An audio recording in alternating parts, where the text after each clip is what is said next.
Hey guys, எப்போவுமே பாசிட்டிவாக think பண்ணுங்கள், உங்கள் டே பாசிட்டிவாக இருக்கும்.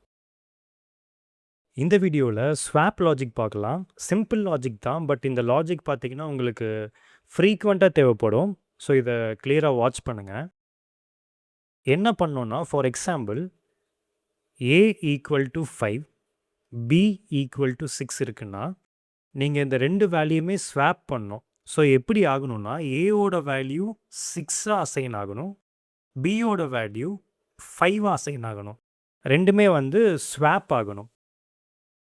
ஓகே, இது எப்படி பண்ணலான்னா, இதை பண்ணுறக்கு first we have to create a temporary variable. Temporary வேரியபிள்னால் ஒன்றும் இல்லை, அது ஒரு வேரியபிள், ஒரு எம்டி வேரியபிள். நீங்கள் என்ன பேர் வேணால் வச்சுக்கலாம், ஓகேவா? இப்போது இந்த டெம்பரவரி வேரியபிளுக்கு நான் ஏவோட வேல்யூவை அசைன் பண்ணுறேன். நெக்ஸ்ட் லைனில் A assigned by B, B assigned by temp. So இந்த கோடை ட்ரேஸ் பண்ணிங்கன்னா ரெண்டு வேல்யூமே ஸ்வாப் ஆகிருக்கும். செக் பண்ணி பார்க்கலாம். ஓகே, ஸோ நான் இதை ட்ரேஸ் பண்ணுறதுக்கு மெமரி பாக்ஸ் வரைஞ்சிக்கிறேன். ஸோ தட் உங்களுக்கு பார்க்கும்போது ஈஸியாக இருக்கும். Temp A and B. Okay,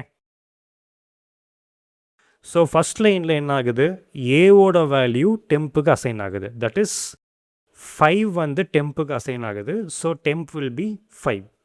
next லைனில் பியோட வேல்யூ ஏக்கு அசைன் ஆகுது. பியோட வேல்யூ 6ஆக இருக்குது.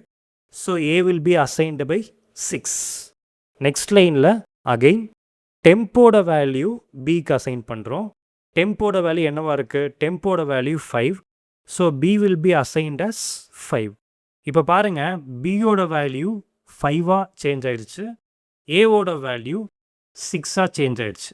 ஸோ ரெண்டு வேல்யூமே ஸ்வாப் ஆயிடுச்சு. ஓகே, நீங்கள் பைத்தான் யூஸ் பண்ணுறீங்கன்னா அதில் பார்த்தீங்கன்னா மல்டிபிள் வேரியபிள்ஸ், மல்டிபிள் அசைன்மெண்ட் வந்து பாசிபிள். ஸோ நீங்கள் பைத்தானில் இந்த லாஜிக் யூஸ் பண்ணலாம். For example A comma B equal to B comma A. இதில் என்ன ஆகும்னா, பியோட வேல்யூ ஏக்கு அசைன் ஆகும், ஏவோட வேல்யூ பிக்கு அசைன் ஆகும். ரெண்டுமே சைமல்டேனியஸாக வந்து எக்ஸ்சேஞ்ச் ஆயிரும். பட் இந்த லாஜிக் வந்து நம்ம நார்மலாக C++ ஜாவாவில் யூஸ் பண்ண முடியாது. நான் ஃபஸ்ட்டு சொன்ன லாஜிக் நீங்கள் காமனாக எல்லாத்துக்குமே யூஸ் பண்ணிக்கலாம். இதே நீங்கள் பைத்தான் யூஸ் பண்ணுறீங்க அப்படின்னா நீங்கள் இந்த லாஜிக்கும் நீங்கள் யூஸ் பண்ணிக்கலாம். ஓகே, இப்போ நான் ரெண்டு லாஜிக்குமே நான் உங்களுக்கு கோடிங்கில் போட்டு காமிக்கிறேன். அதை ட்ரை பண்ணுங்கள். முக்கியமாக ட்ரை பண்ணிவிட்டு நோட்ஸ் எடுத்துக்கோங்க, அதை டெய்லி ரிவைஸ் பண்ணுங்கள். நீங்கள் டெய்லியும் லாஜிக்ஸை ரிவைஸ் பண்ணால் மட்டும்தான் உங்கள் ஸ்கில் இம்ப்ரூவ் ஆகும். ஓகே, நீங்கள் இன்னும் சேனலுக்கு சப்ஸ்கிரைப் பண்ணலன்னா சப்ஸ்கிரைப் பண்ணிவிட்டு பாருங்கள். உங்கள் ஃப்ரெண்ட்ஸ்க்கும் ஷேர் பண்ணுங்கள், அவங்களுக்கும் யூஸ் ஆகலாம். நெக்ஸ்ட் வீடியோவில் பார்க்கலாம். தேங்க்யூ.